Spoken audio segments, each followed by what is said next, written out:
Vamos lá, seguindo aqui no Morning Show com a nossa entrevista de capa hoje nesta revista eletrônica, que é nesta revista radiofônica. Paulinha, você que é uma foodie, olha essas expressões, esses anglicismos assim que fascinam. Você que é uma viciada em boas comidas e boas bebidas, me responde uma coisa aí. Que tal você experimentar receitas de chefes estrelados por no máximo 35 pilas? Quero.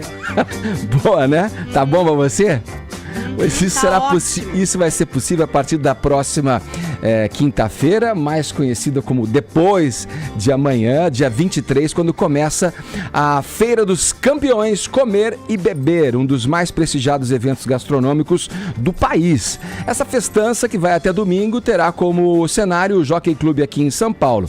E, vou citar alguns dos restaurantes que vão estar nessa empreitada aí, O Arturito, da querida Paola Carosella, que já esteve aqui no Morning Show com a gente, o Fazano, do Rogério Fazano, e o Dom, do Alex Atala.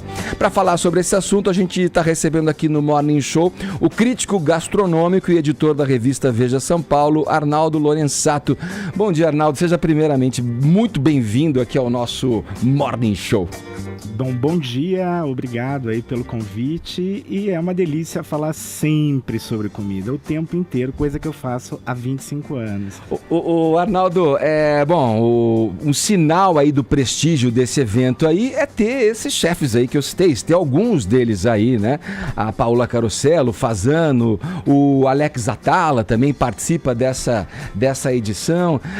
Você acha que isso... Quem mais tá aí pra gente saber logo de cara quais são os outros chefes, além desses que eu citei, participam desse festival, digamos assim? Claro, essa edição é uma edição muito especial. Você deve estar falando de duas coisas diferentes. Primeiro, da capa que a gente soltou essa semana, que eu estou vendo uma foto linda aqui no estúdio, né? E convidando todo mundo para o evento. Mas o evento deriva dessa outra revista, que é o nosso Comer e Beber. E o que é o Comer e Beber? A gente vai a quase um pouquinho mais de 1.000 lugares por ano, visita, paga a conta. E aí, assim, você falou de nomes que são estrelas. Claro, ter o Alex Atala é um privilégio, porque ele cozinha muito bem. E mas ele não é muito afeito, ele costuma recusar esses convites. É a primeira vez. Pois é, olha ele aí. Nunca tinha aceitado com a Grifidon, né? É o restaurante gastronômico dele, o principal. E aí topou dessa vez. Então, tem que falar duas coisas. O evento está acontecendo pela segunda vez, né? A primeira foi em março desse ano, com os campeões do ano passado. Né? Olha que legal, essa feira ela só tem gente bacana, e quando eu falo gente bacana é assim, o Jean Ponce, que é do Guarita, que é um bar, um super bartender, que aliás já trabalhou com a Tala no Dom, né? A moça que está na capa da revista também, que é a Dani Gorski, que faz os doces da Confeitaria Dama. Então assim, e o mais legal, qual é a preocupação? É atrair uma multidão para comer bem e barato. Imagina, um menu do Dom parte de 375. É isso que eu ia perguntar, o que é que o Dom vai servir a R$35? É isso que eu quero saber. Não é mágica, é Veja São Paulo. Então a gente vai ter lá o quê? Um filé com aligot. Aligot é um purê com queijos que é um sucesso no restaurante, né? E ele vai vender por 35. E ainda vai ter mais barato um peixinho, né? Com um purê de açaí que é uma delícia. Vai ter lá também. E vai além, né, Arnaldo? Não é só a questão dos pratos, da questão gastronômica, né? É um evento que tem outras atividades, tem workshops, eles dão workshops, tem música. Sim, a gente tem um palco especial, um palco Bourbon, né, do Bourbon Street, que faz a curadoria. Então a gente tem bandas o tempo inteiro, e quando não tem banda, tem um DJ. Então é super legal. Essa foto que está projetada aqui no estúdio é linda e mostra que as pessoas podem se esparramar lá, podem sentar no gramado. Eu estou torcendo para que o tempo nos ajude muito. Deve ajudar. É porque é o ar livre, né? Isso aí, né? Uma delícia. A gente brinca com a questão da gourmetização das coisas, né? Eu não sei em que ordem cronológica essas coisas se deram, mas o Atala, por exemplo, me lembro você falando dele aqui, embora ele seja uma pessoa difícil, você está falando, é a primeira vez que ele participa com o nome do restaurante Dom, ele já fez incursões pelas viradas culturais, né? Galinhada, né? Com a galinhada, a famosa galinhada ali, servindo também a preços populares nas ruas de São Paulo e tal, né? Na realidade foi uma loucura, porque a galinhada, eu tava lá no Minhocão, cobri o negócio todo, foi uma doideira e ele não cobrou. Então virou um tumulto, assim, ele deu um presente para a cidade. Agora, claro, eu tava conversando com o Alex, por que ele aceitou? Aliás, um abraço para ele, muito querido, ele tá na Austrália agora, nem tá aqui no Brasil, deixou tudo armado, espero poder recebê-lo na feira, e ele tem hoje várias marcas, e ele consegue ter suporte, e ele quer mostrar que o Dom faz uma cozinha brasileira moderna, então é importante estar nesse espaço e vendendo barato, né? Mas não é só ele, por exemplo, fazendo em outro lugar muito caro, custa 400 paus um menu pra você pagar barato, e aí você vai comer uma massa por 30, e é exatamente como ele faz lá no restaurante, não tem tirar nem pôr. O que modifica é um pouquinho menor e o prato é descartável. Só. Então, assim, é um super clima, viu? Convido todo mundo porque vale super a pena. Amigos, vamos lá. Arnaldo, tem alguma coisa de ruim nessa profissão? Sabe que é uma pergunta que as pessoas sempre me fazem, né? Tem uma certa ilusão que, assim, que eu vá jantar só nos melhores lugares da cidade. Não é. Às vezes eu tenho azia, porque eu como molho de tomate que não tá tão bom. Eu vou para todo tipo de lugar, não tem essa coisa. E é importante, é um trabalho de disciplina. Não é porque a gente tem lá uma equipe, eu tô à frente dela, isso não quer dizer que eu vá deixar de olhar os mais simples, não. Uma outra coisa importante, a gente sempre procura descobrir lugares que sejam bons e baratos, né? E tem coisas legais, a gente não falou dos jantares, nós temos 4 jantares especiais, esses são um pouco mais caros, porque são harmonizados com vinhos, e num deles, o Rodrigo Oliveira, que é outra pessoa que eu não posso deixar de mencionar aqui, né? Que acho que é o cara que tem revolucionado a cozinha brasileira, o ponto de vista da cozinha brasileira, no Esquina Mocotó, lá na Zona Norte, primeiro com o Mocotó e depois com o Esquina, um lugar totalmente periférico, né? Vila Medeiros, que você acha inimaginável. E vai estar lá fazendo um dos jantares, ele tem um stand, ganhou de melhor brasileiro, né? A gente tem que lembrar que essas estrelas foram premiadas, elas concorrem a um prêmio anual. E, no caso específico do Esquina, o Rodrigo é muito generoso. No início do ano, ele convidou o chefe revelação do ano passado, e agora ele vai estar com o chefe revelação desse ano, que se chama Rodrigo Aguiar, de um restaurante chamado Rios. E sabe onde fica? Tatuapé. Por quê? Porque Veja São Paulo vai para todo ponto da cidade. Não tem essa coisa de que a gente só circula nos jardins. É legal os jardins? É também. Mas deixa eu te fazer uma provocação. Deixa eu te provocar, porque tem a ver, Paulinha, desculpa, com o que você está falando agora. O Veja São Paulo não vai só nos jardins e tal. Se o preço é o maior atrativo, sim, um preço baixo para restaurantes estrelados, como a gente colocou, sim, porque ele acontece num local onde, teoricamente, as pessoas que vão são de um poder aquisitivo maior, e não em outro lugar onde o acesso popular seria mais viabilizado, talvez. Não, acho essa sua pergunta muito pertinente e muito boa. A primeira coisa, aquele espaço é um espaço que deve ser um espaço público sempre. Então, a gente tem a mania de achar que alguns lugares são elitizados. A gente, por exemplo, o nosso ingresso é 40, estudante paga 20. Dá para ir qualquer pessoa, entendeu? É essa que é a história. A gente está num espaço privilegiado no sentido de acesso. É um espaço bonito, mas ele é para todo mundo. Não tem isso. Eu adoro quando eu vou municipal e vejo os caras de bermuda, né? A gente tem que um pouco desacralizar espaços. E é o que a Veja São Paulo está fazendo ali. Fala, Paulinho. Agora, quantos restaurantes você já foi nessa vida? Olha, eu parei de contar. A inveja na fala dela, né? 12 mil, assim. Agora deve estar perto de uns 14, 15. E quando você chega no restaurante, todo mundo sabe quem é você. Então, tem esse problema, assim? Outra pergunta maravilhosa, né? Pré-internet, eu não era conhecido, eu fui uma invenção da Veja São Paulo. Minha formação em cinema, fiz mestrado em cinema, achava que ia escrever sobre cinema. E aí um dia o crítico saiu por motivo X e me disseram, você vai fazer 1 mês e meio. Foram 9 anos, porque depois eu saí da Vejinha e voltei, enfim. É incrível, porque tudo que você está falando, olha que legal, quanto você visitou, o que você comeu. Cara, quando eu comecei a escrever, isso não era nada. Ninguém dava muito valor. Tinha glamour, mas não dava valor. Só pra você ter uma ideia da minha fase não conhecida, tem um cara que eu converso de vez em quando, chamado Rogério Fasano, dono do grupo Fasano, e eu fui ver um espetáculo de dança, ele estava com a atual mulher, né? Namorados e tal, não sei o quê. Sentei do lado dele, fui com uma amiga e falei para ele, no municipal isso, se você falar meu nome aqui, você é um cara morto, porque não podia ser conhecido. Eu sentei e vi um espetáculo do lado dele. Agora não, eu devo estar aparecendo em algum lugar aqui, que aqui tem um monte de câmera, né? Então não tem o que fazer. Mas quando eu vou a um restaurante, o que é importante? Eu presto atenção na mesa do lado. Não adianta o cara ficar me chaleirando, ou não é para mim que ele tem que trabalhar, entendeu? Outra coisa, se eu chego num lugar, tem fila, e o cara, eu já explico, olha, eu tô aqui para ficar na fila. Eu adoro ficar na fila, as pessoas não acreditam nisso. Porque ali você está observando também, né? É o meu termômetro. O que significa sucesso? Se o cara tem fila, é sucesso. Um cara que vai dar aula lá, Rodolfo De Santos, tem um restaurante chamado Nino Cucina, que nem é tão caro, mas claro que lá na feira é muito mais barato. Ele é um sucesso. Se eu não for ficar na fila dele, qual é a vantagem para mim? Qual é o termômetro? Eu vejo o que as pessoas comem, o que elas pedem na fila, o que elas conversam. Se no fim elas ficaram felizes ou saíram, meu Deus... Exato. O Arnaldo, viajando por alguns lugares, essa é a minha experiência pessoal. Por mais variações que tivessem, restaurantes lá da Inglaterra, da Itália, dos Estados Unidos, pareciam ter o mesmo gosto. Eu só consigo ver em São Paulo, acho que é a única capital do mundo, em que cada um que cria um restaurante traz um gosto especial para a comida. Por que São Paulo tem esse DNA em que se forma tanta biodiversidade de sabores?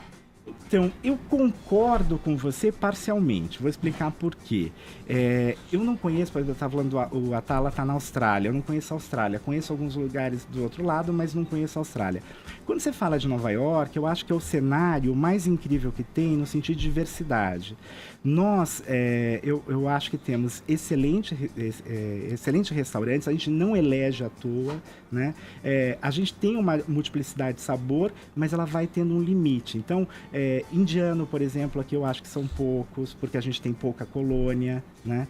O que eu acho que, aí eu concordo 100% com você, é que a gente tem gente muito talentosa hoje trabalhando no Brasil, trabalhando muito bem, em especial em São Paulo. Rio de Janeiro também é outra praça maravilhosa, mas está tendo um crescimento aí, Salvador, Brasília, Belo Horizonte. A gente tem revistas nessas praças, porque elas estão ficando importantes.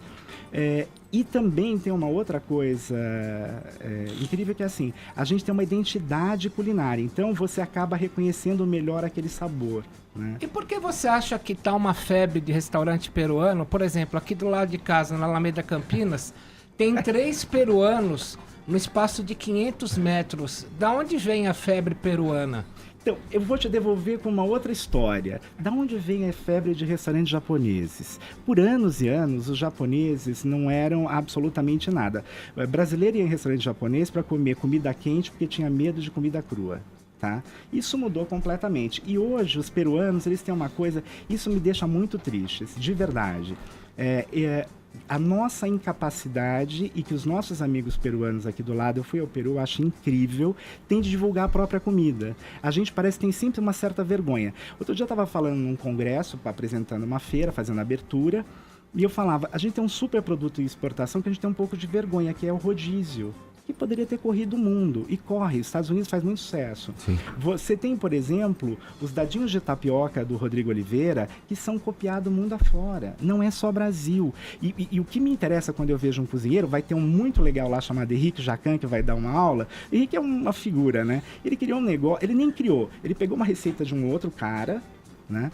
Fez lá um petit gâteau, que era um outro bolinho, e virou um sucesso. As pessoas industrializam isso, né? Isso é fenomenal. Quando você olha para a gastronomia e vê o que tem de cultura por trás disso, o que você entende do seu país, do país dos outros? O que é o Peru, né? O que é temperar aquele peixe, que é um marinado ali, um leve cozido? Delícia, sim. Ceviche, tá falando ceviche, galera. Mas não tem umas coisas que são heresias gastronômicas? Por exemplo, ketchup na pizza.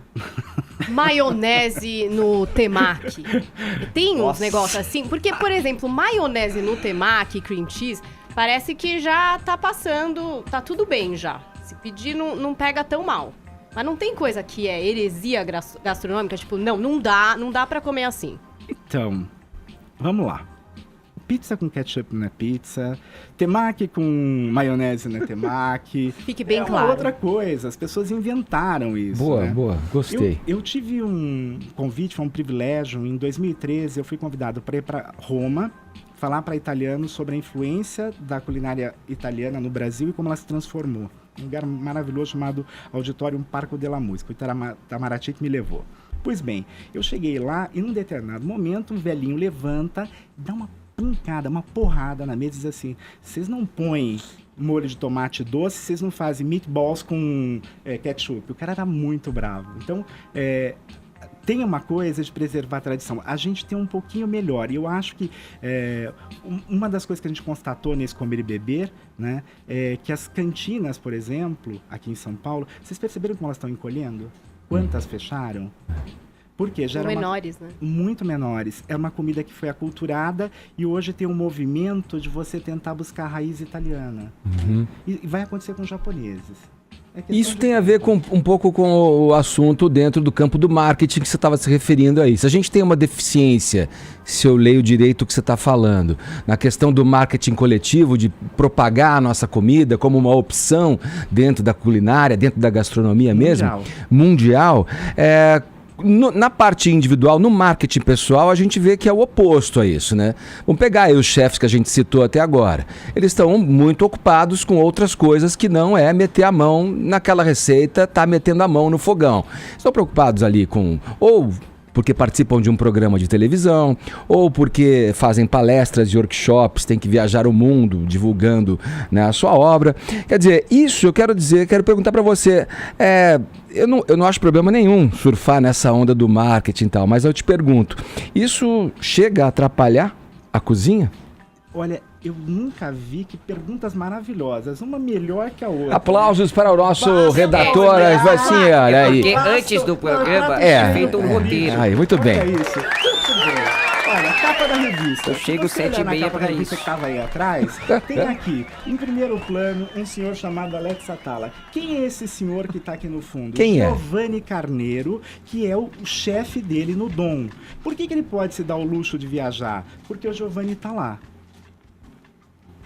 Então ele pode estar na Austrália que o Dom vai sair impecável. O que o Alex é e o que a gente tem que ver o chefe? Tem uma coisa, às vezes, da cobrança meio sem sentido. Num restaurante pequenininho que o chefe não sai o tempo todo, que é como o Marco Renzetti, que ganhou várias vezes na Osteria do Petit Rosso como melhor cantina, você entende o trabalho que ele faz de estar ali todo dia. Agora, o Atala é o cérebro do restaurante. Ele cria as receitas. E ele tem uma equipe que consegue executar muito bem quando ele não está lá. Olha, ele ganhou esses 2 últimos anos. No ano anterior, ele não estava no restaurante e foi super bem. Ele não estava lá, a comida estava impecável, né? Esse ano não, ele mudou bastante o menu, por sorte eu encontrei com ele lá, mas eu tenho certeza que não ia mudar muito o resultado se fosse o Giovanni. Fala, Tonholi. Você acha que o Ferran Adrià, que inventou a cozinha molecular, é o Einstein da cozinha? Olha, a gente pode dizer que ele é o Einstein da cozinha. Tem um problema hoje, o Ferran talvez seja uma das pessoas mais geniais com as quais eu já tive algum contato, algum convívio. Primeiro contato com ele foi em 2005, eu fui para um evento chamado Madrid Fusion, que existe até hoje, né? É sempre em janeiro, era o primeiro jornalista brasileiro a participar desse evento.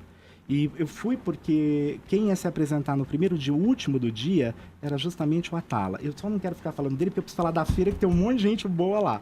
E aí, o Ferran, ele tem primeiro, um poder da palavra, o discurso dele é algo extraordinário. O poder dele de transformar os alimentos também. Mas se você perceber, mesmo na Espanha, eu tive agora no início desse ano, esse movimento deu uma retrocedida. A comida... A gente está tendo uma busca da comida de verdade, né? Putz, isso que eu ia falar, a espuma não apetece, né? Eu não sei porque eu nunca comi, sou pobre, nunca fui nesse restaurante, não posso falar. Você quer comer você sabe, uma comida feita, depurada ali. Sabe o que eu queria saber? Se esses programas de TV, de tipo Master... Bom, são 7 milhões, nem você tá aqui. De pessoal cozinhando, ou chefe cozinhando, ou julgando. Você acha que isso despertou a curiosidade de mais gente conhecer coisas que nunca imaginou, ou que achavam que eram inacessíveis, assim... Pra pagar ou pra tentar comer? Sabe uma coisa incrível? As pessoas perguntam, eu tuito muito Masterchef, eu faço posts, não tenho feito toda semana, eu tento acompanhar, que acho que é o principal. Os programas de gastronomia, de uma maneira geral, sejam eles na TV pública, na TV aberta ou na TV paga, eles são a democratização da gastronomia. Tem só uma confusão que eu acho que tem que ficar clara. Comida de chefe não é comida de casa. E as pessoas estão confundindo isso. O que é a comida brasileira hoje? A comida brasileira que se faz... Não é a comida que se faz em restaurante. Comida brasileira é uma definição um pouco mais complexa. O que acontece é que às vezes eu vou na casa de amigos meus que se arriscam a cozinhar para mim, graças a Deus, né? E aí eles estão usando ali a faca direitinho, sabe? Estão aprendendo técnica. A minha mãe era uma cozinheira extraordinária, assim, se você me perguntar, você quer ir comer no Dom, você quer ir comer no Fazenda, que comida você sente falta? De nenhuma dessas. Eu sinto falta da comida da minha mãe. Você é meio ratatouille. Muito ratatouille. Mas não é uma coisa que você força, é natural. A minha mãe era uma mulher de um bom gosto extraordinário, e quando eu saía para comer com ela falava assim pra mim, filho, você é muito bonzinho com esses restaurantes. Deixa eu pedir licença pro Arnaldo aqui pra lembrar você que você pode interagir pelo nosso WhatsApp 11-931-7009. A pergunta é: qual foi o prato mais esquisito, exótico que você já degustou? Divida com a gente essa experiência em áudio ou em vídeo. Anota aí 11-931-7009. Vini, dá pra uma pergunta rapidinha aí. Na verdade, eu gostaria de fazer, porque Gabi. Comigo você sabe, Arnaldo, que é bate-bola, jogo rápido. Quem é o melhor chefe do Brasil? Do Brasil, é um pouco difícil de eu falar do Brasil, porque eu estou em São Paulo, muito baseado em São Paulo, mas você tem gente muito talentosa, vou te dar alguns exemplos. Fora de São Paulo, Felipe Bronze, do Ouro, lá no Rio de Janeiro. Aqui, sem dúvida, a gente tem chefes excelentes. Eu vou destacar o chefe do ano nesse ano, que é o Oscar Bosch, do Tanit, que fica aqui perto da rádio, na rua Oscar Freire, e que é muito legal. Então, assim, a gente tem uma constelação de gente boa. Essa coisa de perseguir um nome é bobagem. Gabi, fala você agora, qual que é o teu chefe? Eu gosto do Fogaça. Estilão. Por motivos óbvios, né, querida? Então aproveita da hora certa. A gente continua com o papo aqui com o crítico gastronômico Arnaldo Lorenzato depois do break. Gabi, manda a hora aí pra gente. Vamos lá no sal hoje, querido? 11 horas, horário de Brasília. Esse recado é para quem gosta de pesquisar preços antes de comprar. Já deu um busca no novo Buscapé? Se ainda não, você pode estar perdendo dinheiro. É que o novo Buscapé tem de tudo, tudo mesmo, de A a Z. No Buscapé você compara preços e compra direto, com praticidade, segurança e a certeza do melhor preço sempre. Por isso, quando for comprar qualquer coisa, não esqueça. Acesse buscapé.com.br ou baixe o aplicativo grátis. Dá um busca. Dá um Buscapé. Jovem Pan Morning Show. Hoje com a gente aqui no Morning Show, batendo um papo crítico gastronômico, Arnaldo Lorenzato. Ele é o idealizador aí da Feira dos Campeões Comer e Beber, que acontece agora a partir de quinta-feira, dia 23, no Jockey Club em São Paulo. Olha aí, quem tá em São Paulo, quem vai passar por aqui nesse período, fica a nossa dica aí, são pratos de chefes renomados com preços acessíveis. Tem uma entrada ali também que a pessoa deve considerar, né, Arnaldo, para incluir no orçamento aí para essa empreitada, para essa jornada gastronômica aí. Vamos lá, eu queria te perguntar o seguinte: como é que é? Você que está visitando sempre restaurantes e avaliando esses restaurantes, saia justa, nota 0. Eu quero saber desse tipo de situação, comida intragável, aquela coisa que você fala, o que eu faço aqui? Não tem como olhar por um lado bom essa história aqui. Como é que você age diante de uma situação como essa? É muito legal essa sua pergunta no seguinte sentido. As pessoas acham, a VG em geral privilegia dar lugares em que você vai sair para passear. A primeira coisa é essa. A gente não dá o restaurante a quilo, não porque o quilo não seja legal, mas o quilo é o lugar onde você vai comer no almoço, resolve o seu problema ali perto do seu trabalho. A VG é um lugar que você vai pegar esse guia, tem 800 endereços para você sair com a mina, enfim, com quem você quiser. Um programa, você vai considerar como um programa para entreter, diversão. A primeira coisa é essa. Então, que fique claro. Segunda coisa, a gente nunca vai usar o espaço nobre de uma crítica para indicar um lugar que não vale a pena ser indicado. Então, a gente tem na Vejinha um outro recurso que é assim, se o restaurante está estreando, a gente coloca, não foi desta vez. E por que desta vez você não deve ir nesse lugar?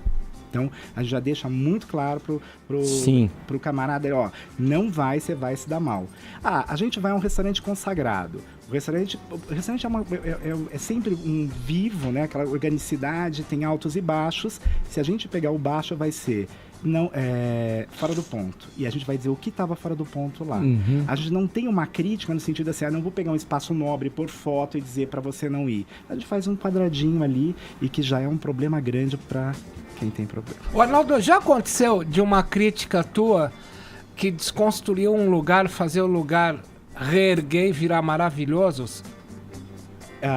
Então, isso é muito importante. Quando o dono do restaurante entende o que é a crítica, ele vai perceber que ali a ideia é que ele melhore. Se a gente selecionou para fazer crítica, é porque ele tem ali um caminho, um rumo. E se a gente apontou erros, é para que ele corrija. Não, é para que não se repita. Então, hoje tem isso. Quando eu comecei, era um pouco mais difícil, né? Aqui em São Paulo. Tinha gente que ligava pro dono da empresa e dizia, não, você deve demitir esse cara, quando eu fazia a crítica. Mas acabou. E nunca foi demitido porque as pessoas confiavam super no meu trabalho desde sempre. Na minha seriedade, no meu rigor, não me apresentando, pagando. A gente paga as contas, que isso é importante, né? Por isso essa Feira dos Campeões, no fim, é resultado de uma revista que se faz anualmente, né? E um ao vivo dessa revista para que um monte de gente como a Paula possa... Aliás, ela me deu um presente, ela disse, eu te sigo no Twitter. Ela quer ser contratada, você não entendeu, eu vou ser mais explícito. Você dessa equipe, eu posso comer e dar muitas opiniões. Não sei se vão ser boas, mas eu posso. Então, nas redes sociais, @lorencato, me sigam, tô lá, fiquem à vontade. Sempre que a gente almoça e a Paula sugere o prato, eu como bem, viu? Eu sugiro pra muita gente, muita coisa. Eu queria saber o seguinte, quem gosta de comer, às vezes fica vendo, esse restaurante, 2 estrelas Michelin, tem aquela série Chef's Table, né, que mostra esses restaurantes incríveis que a gente ainda não pode pagar em lugares maravilhosos. Como é que funciona essa história de estrela Michelin? O que é exatamente isso? Porque é um termômetro que as pessoas usam muito para falar quando o restaurante é incrível. E eu mesma não sei quem que atribui, como é que acontece ganhar ou não estrelas Michelin, perder, né? Até no Ratatouille que a gente falou, é um restaurante que tinha estrelas e perde. E o quanto essa busca, né, desenfreada por esse reconhecimento pode atrapalhar o chefe? Então, vamos por etapas. A gente tem coisas diferentes. A Veja São Paulo também atribui estrelas, as pessoas lutam pelas suas estrelas e os nossos critérios são muito claros. Quando eu falo, dou alguma aula, alguma palestra sobre gastronomia, eu digo, olha, se um prato vem sem sal, você corrige. Veio salgado, joga fora porque está arruinado. Não há o que fazer. Agora há pouco, no intervalo, o diretor do programa dizia assim, eu fui num lugar que o prato estava frio. É triste isso, né? Então, assim, os critérios de avaliação, eles nunca são gosto ou não gosto. Eles são claros, eles são precisos. Olha, isso aqui é bom, não é por causa disso. Então, isso eu posso falar de Veja São Paulo. O Michelin é uma empresa incrível, porque é uma empresa que começou vendendo pneu, aí percebeu que podia fazer um guiazinho para que as pessoas se hospedassem, depois para que elas comessem. E passaram a atribuir notas posteriormente a esses lugares, né? E esse modelo acabou se disseminando pelo mundo, é um pouco parecido com o nosso, embora a gente seja totalmente original, tem outros critérios. Os deles eu não conheço, né? Mas sei de chefes que acabaram se matando por causa das estrelas Michelin. Aqui nas nossas eu nunca ouvi falar nada, que as pessoas continuam muito vivas e sempre na esperança que a gente volta. Sempre. Ô, Arnaldo, Calma. aquele chefe de cozinha inglês nascido na Escócia, o Gordon Ramsay, Sim. tem aquele programa que ele detona os restaurantes. Hell's Kitchen. Hell's Kitchen, né? Você acha que o Brasil tá preparado para ter um Gordon Ramsay? A gente teve o Jacan fazendo pesadelo na Da cozinha, né? que é o mesmo modelo. Você acha que... Mas o Gordon Ramsay é um super chefe, né? Ou É um não? super chefe, é um cara talentoso, enfim. Eu tô sentindo que não... Não é isso. Ele virou um personagem, Eu né? vou explicar. O problema é que ali tem um pouco de encenação demais. Sim. Um pouco de encenação demais pra mim, entendeu? Não é uma coisa tão real. Eu queria ver problema de verdade. Como eu participei, por exemplo, do MasterChef, eu posso falar disso. Sei. Eu vi problemas de verdade, né? Não tem como retocar ali. Aí o outro não, acho que tá um pouquinho de edição demais. E as pessoas gostam dessa coisa de ver a crueldade. Eu não sou muito feliz com isso. Vai, assessora. Então, a gente teve o Jamie Oliver quando veio pro Brasil, que fechou um contrato com uma marca de alimentos, e aí as pessoas julgando, pô, você que briga pelo alimento de verdade, vai aí lançar uma linha de congelados e tal. Como que você vê essa relação do chefe com a publicidade? A própria Paola Carosseira falou, olha, pra mim é difícil fechar com algum produto, porque eu preciso realmente acreditar. Como que é essa parceria? Como que você enxerga isso? Então, essas pessoas, elas sobrevivem de diversas maneiras, elas se tornaram grife, né? Então, vai além simplesmente do espaço do restaurante. Gente, vocês estão falando o seguinte, existe uma profissão que é chefe de cozinha. Chefe de cozinha é o publicitário dos anos 80, né? Todo mundo queria ser publicitário. A gente lançou um livro, por acaso, de uma Masterchef da Jiang Pu, né? Que tem um restaurante chamado Xi, vale a pena visitar, não tá na Feira dos Campeões, mas vá. E aí eu tô lá no dia do lançamento, a gente coordenou o lançamento e tal, não sei o que, aparece uma menininha de 6 anos com os pais, com o livro na mão. Eu falei, querida, o que você tá fazendo aqui? Eu quero ser chefe de cozinha. 6 anos. Quando eu era pequeno, as pessoas queriam ser médico, advogado, engenheiro, Astronauta. Exato, os bombeiro. que sonhavam mais, né? Hoje as pessoas querem ser chefe de cozinha, virou uma coisa da onda. Então, esses caras ampliaram o escopo deles. Nosso tempo tá terminando, mas Vini, vai lá, rapidinho, vai. Você consegue lembrar de cabeça o melhor prato que você já comeu? Aliás, são alguns. Para não falar de nenhum brasileiro, eu vou te falar de uma coisa, vai parecer que eu sou snob, não, que eu vou falar de duas. Uma, eu comi na Itália uma coisa muito simples, que era marzipan, de uma mulher chamada Maria Gramático, numa cidadezinha chamada Erit, que fica no topo da montanha. Sensacional, né? Eu falei isso outro dia para um cara aí que ficou decepcionado. Mas você gosta de marzipan? Eu gosto. Gosto de tudo. E aí o segundo, eu tava viajando pelo interior da França e eu comi num lugar, assim, no fim da temporada de trufas negras. É uma coisa muito especial, né? Uma batata que dá embaixo da terra e tem um cheirão forte. E ele fez... O que me fascinou nesse prato era a técnica. O que é o conhecimento. Tem uma coisa chamada ilha flotante, que é um primo irmão do pudim de claras, né? Que você faz cozido. E isso é uma sobremesa. Ele fez isso com trufa. Isso foi tão sensacional. Tão sensacional. Então essas são coisas que marcam. Mas, cara, eu gosto de falar para as pessoas assim, irem na Feira dos Campeões comer hambúrguer do Zedeli, entendeu? Isso. Agora, você falou vários restaurantes estrelados aqui, pra gente fechar agora, dar uma chance pros pobrinhos também, ô Arnaldo. Um pé sujo aí bacana. Você falou do Dom, você falou do Fazano, você falou do Arthurito. Agora vamos lá. Um pé sujo bacana. Começa aquele que me induziu, porque foi ele que falou, tá? Ó, vocês não me põem no fogo. Arimbá, você vai comer buraco quente, que é sensacional. Pão com carne moída, é isso? Pão com carne moída. Sim. Depois você vai comer no Lupe, que é um lugar lindo, vai ter um arroz de pato. Os bolinhos de bacalhau a R$9 4 do Rancho Português, que ganhou Razoável, de melhor bem português. razoável, Putz, hein? muito razoável. A gente é bem legal quando faz a feira. A gente quer que as pessoas, sabe, a gente quer o melhor para as pessoas, entendeu? É isso. Rubaiá Carne a 35, melhor carne dessa cidade, ao lado do Aí você NB voltou Steak. pro festival. Claro, eu tô aqui Na Feira dos fazendo. Campeões. Eu tenho que fazer. Tá falando Se o cara dela. não comer lá, vai na feira. Tô olhando aqui, coxinha do frangó, que você não pode perder. Maravilhosa. Né? Tudo isso vai ter lá. Tudo. Bar Aí. do Giba vai estar lá. O Olha Boteco aí. Paramão com drinks Giba. a 20 conto, cara. Olha aí. Tá bom. Olha, eu queria agradecer aqui a presença. Vamos curtir as nossas hashtags antes, Arnaldo, por favor. Vamos lá. Paulinha, o que temos aí que os nossos twitteiros mandaram? Olha, eu queria dizer que nós estamos entre os assuntos mais comentados no país esta água na manhã. boca, hein? Muito bem. Com a Salva de hashtag palmas. foto de prato.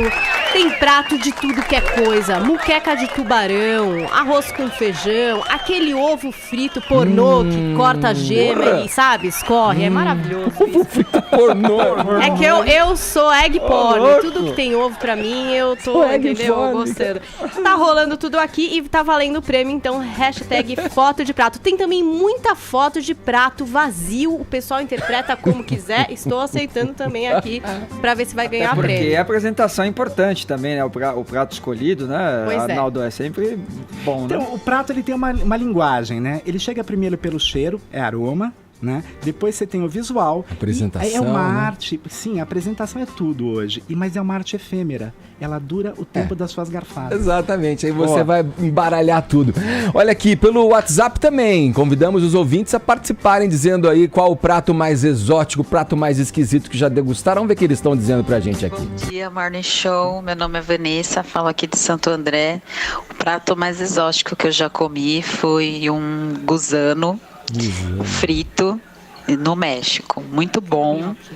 É exótico, mas é muito gostoso. Tem no Brasil. Beijos pra todos. É uma minhoquinha, olha É a isso? minhoquinha que vem dentro da tequila. Sim. El Gusano. Gustavo, vai, vamos ver. Fala galera do Morning Show, que é Cristiano, de Vitória, Espírito Santo.